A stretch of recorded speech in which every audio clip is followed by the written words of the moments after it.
Hello, this is wmpyr. In today's video, I want to share with you guys a concept. Let's first start off with the scenario, okay? So the scenario is, let's say there's the bad guy, and he has a knife, and he wants to stab you, okay? How do you defend against that? And I think this is an area of interest for a lot of people that visit my channel because of the knife and the Filipino martial arts stuff that I show. All right, so in such a scenario, there's a lot of different answers to this problem. So there's a whole bunch of different methods that is available to the public, okay? So which one is correct? So like let's say your technique may be to grab the knife hand with both of your hands, and then from there you establish control, okay? And then you try to isolate that arm. Maybe you trap that hand and go into a disarm. Maybe you defang the snake. Maybe you catch that arm and then you start striking the person, okay? Maybe you go into some kind of joint lock, all right? So there's a whole bunch of different methods out there. Which one is correct?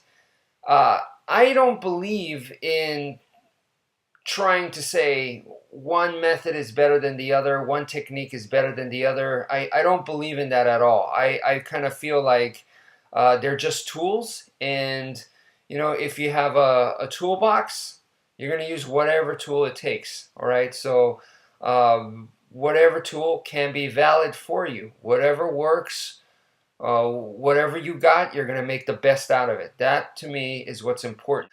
I don't believe in putting down techniques and stuff like that. Now, what I do believe in, however, is that whatever technique that you decide to go for, okay, so the guy's coming at you with a knife and it's going to happen very, very quickly, okay? So whatever it is that you're trained in, okay, you're going to go for it.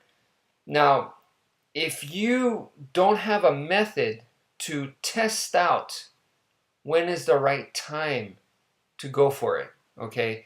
In other words, the guy's coming at you and you just have to do it, boom, because that's what you're trained to do. He's coming at you, he's trying to stab you, so immediately you have to go for the technique.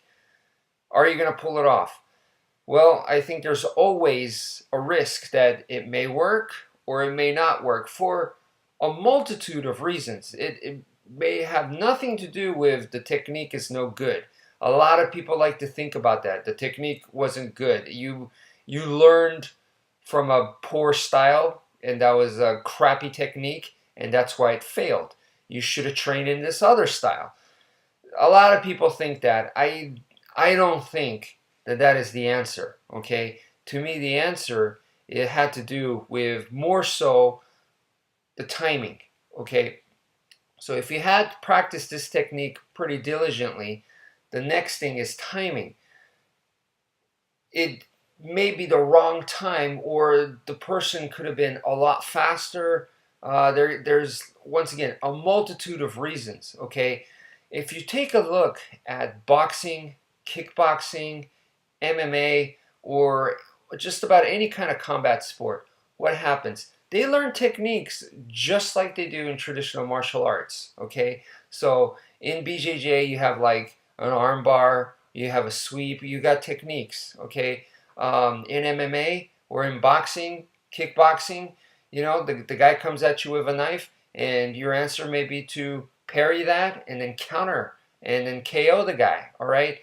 Now, the thing is, if you watch most combat sport matches, that doesn't happen, all right? So the guy throws a punch, he parries it, and he throws a punch back, and what happens?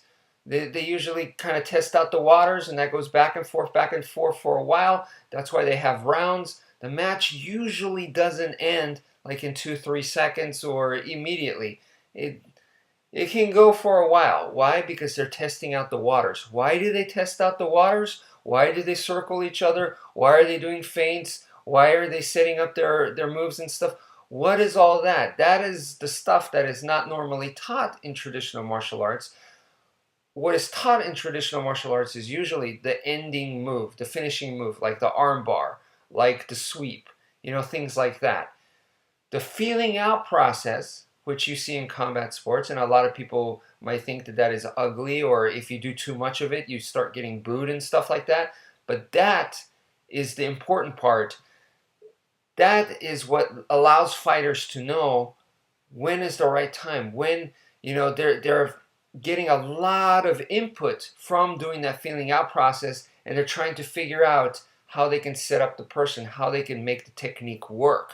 All right, so that feeling out process is very important. So why wouldn't you also have some kind of feeling out process instead of immediately trying to pull off the technique and hoping that it will? That's like a dice roll. You're crossing your fingers, hopefully it'll work. But then if you were able to test out the waters and maybe, try to move around a little bit and see how fast is this guy's arm, how fast is this guy's attack.